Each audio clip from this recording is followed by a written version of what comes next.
to honor the great Angie Reyes.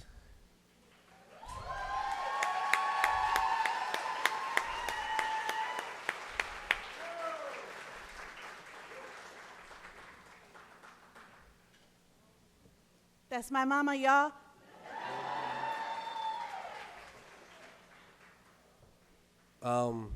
As you can see, growing up in a household like ours was pretty much a lot like this. It was always crowded. Always extra kids, always on the move. She was always figuring out how to feed everybody, even though we were broke and poor. Focus hope goes a long way, let me tell you. If you don't know, if you ain't never eat powdered eggs from Angie Reyes, you don't know what powdered eggs is, boy.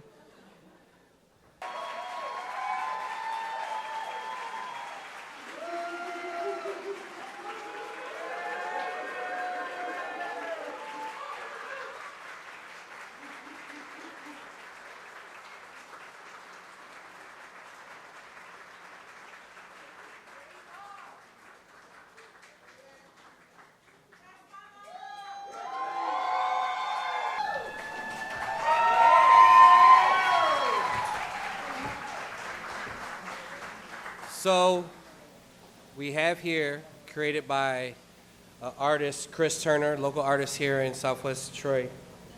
It is a bronze plaque that says Angie Reyes, Garden of the Community, honoring 53 years of impact in Southwest Detroit. It's beautiful. And it's the Mayan moon goddess that's on it.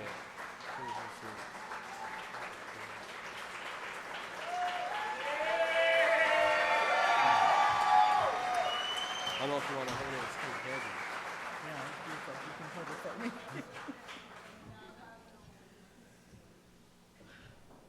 me. Okay, I'm going to try to do this without crying, which I don't know if I can do or not, but I'll try. Thank you so much, everyone. All the people who have come here today for being here with me at this moment. It really is hard to express how much this really means to me. Deep from my heart, I really, truly thank you all. I want to start by especially thanking my family, my almost 95-year-old mama who's here.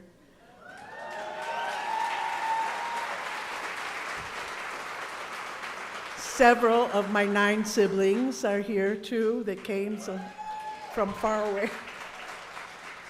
I was going to say 3 of my children, but there's actually quite a few more that you've noticed called me mom too, so I'm not really sure how many are here. And also a whole bunch of grandchildren, because some by blood, some by love, and even one of my 8 great-grandchildren here, my great-granddaughter. So my family is large and extremely loving, and I am extremely blessed to have both the family I was born into, the family I birthed, and the family that has been given to me by all these years of doing work in this community. I also want to acknowledge and thank the wonderful staff at DHDC. Some people have been asking me when am I officially retiring, because they didn't even realize that I have already been retired for 4 months, because things have been going so well here. It was pretty smooth, so that people, without a hitch, they've been taken over, and I think it did pretty good there too, in getting such an awesome staff in place.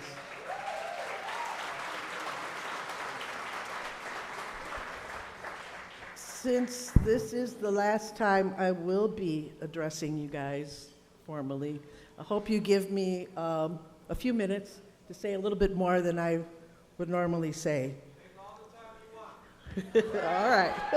That might be dangerous to say. I want to talk first about the path that brought me and DHDC here.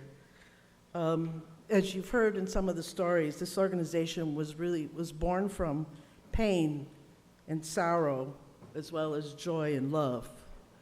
I can tell you many stories about what brought me here. One of those was getting a call in the middle of the night by a very distraught teenage girl, which sent us both out in the streets looking for her mother, who was wandering the streets looking for her dead son, who had been killed the day before. Getting to tell a 14-year-old that his best friend had been killed, or pulling a mother back from trying to jump into the grave behind her 10-year-old son who had died in a fire.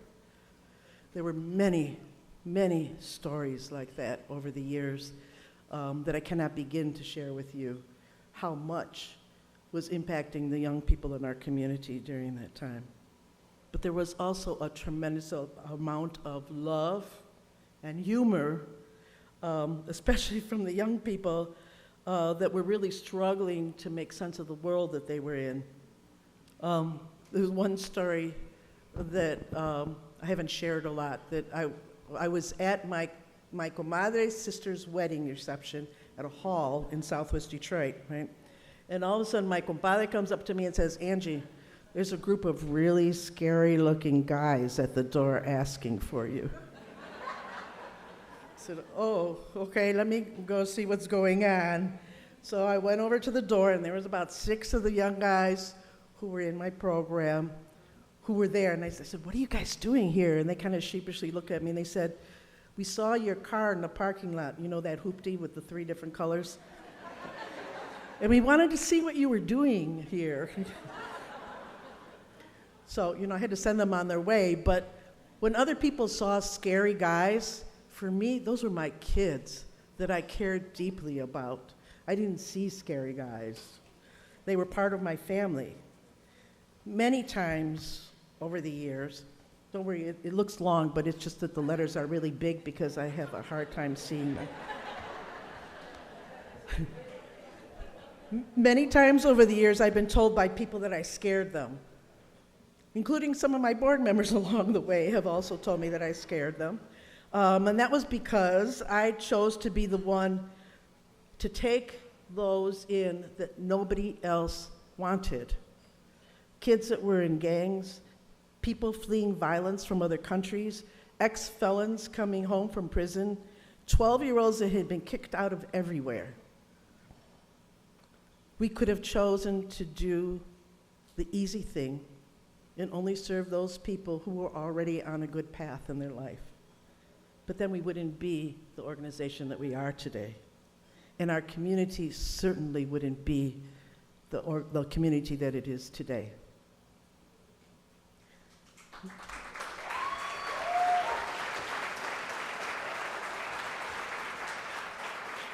When I started this organization, Southwest Detroit was known as being the most violent in the state of Michigan. Now we have one of the lowest crime rates in the entire state.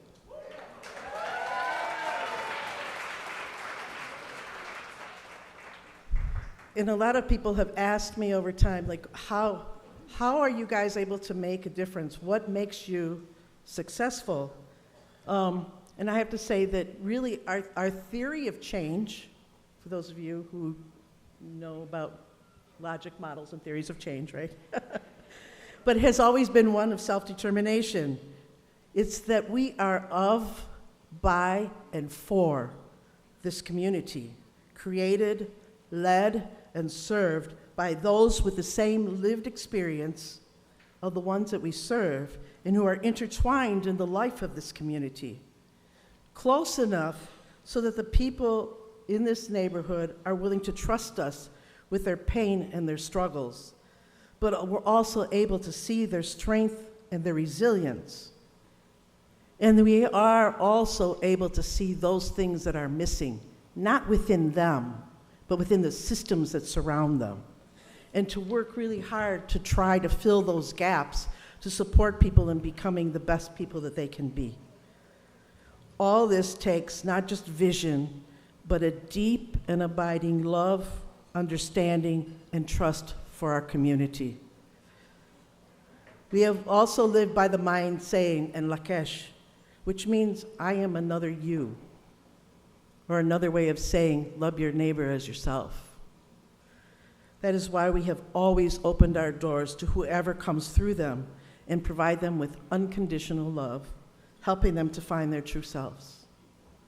This work is not a job, It is a calling that requires sacrifice, belief in the impossible, and most of all, love. One that all of DHDC staff has answered. They all carry that deep love that comes from a shared lived experience with the people in our community. And through all of this, especially my son Lex has been at my side for the past 20 years, helping me to co-create DHDC. And at a time when the city, the country, and even the world is seeking an answer to hate and violence, others have turned to Lex in particular to help them find the answer. The U.S. State Department has been reaching out to Lex for the past 12 years to train them on our model, because it turns out that kids join terrorist groups for the same reason they join gangs.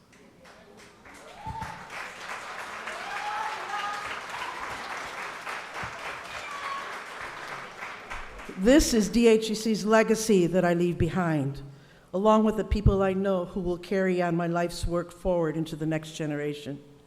It is my prayer and my hope that you all will continue to support this legacy and the work that we do for this beautiful community. Thank you.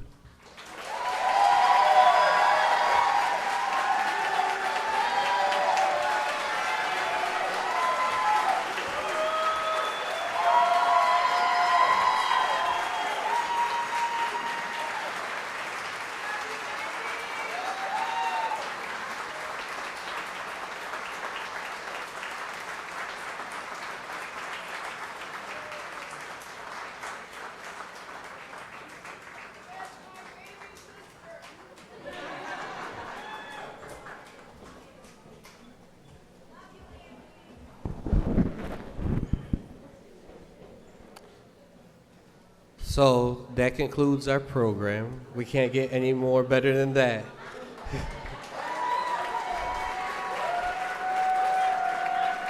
Let's give her another round of applause, please.